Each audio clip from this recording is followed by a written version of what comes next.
শ্রী শ্রী ঠাকুর তার চলার সাথী গ্রন্থে একটি বাণী দিচ্ছেন, সাধু যিনি সিদ্ধির কৌশলকে চরিত্রগত করিয়া তদ্ভাবে জীবনকে নিয়ন্ত্রিত করিতেছেন, তাহাকেই প্রকৃত প্রস্তাবে সাধু বলা যায়।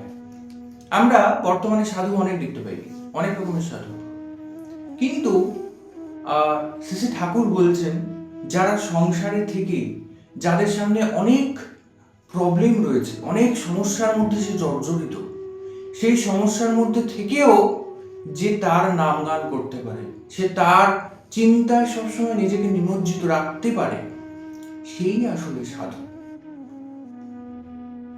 অনেক গল্প আমরা শুনেছি যে ওই নারদমুনি তেলের বাটি নিয়ে ঘুরে বেড়ালো, তার মনে একবারও নারায়ণের নাম আসেনি, সে তেলের দিকেই তার নজর ছিল যাতে না পড়ে যায়।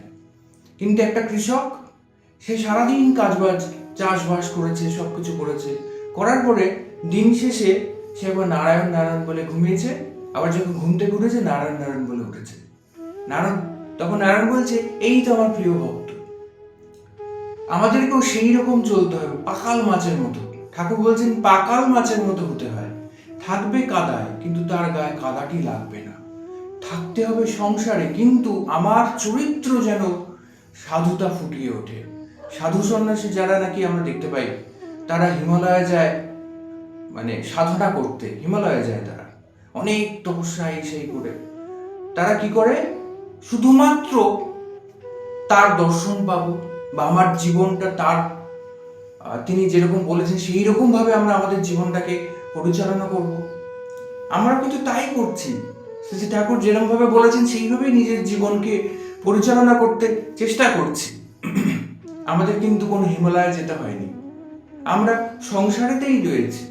এই সংসারের মধ্যেই পিতা মাতা স্ত্রী আত্মীয় পরিজন সবাই নিয়ে আমরা রয়েছি, কিন্তু পাকাল মাছের মতো রয়েছে।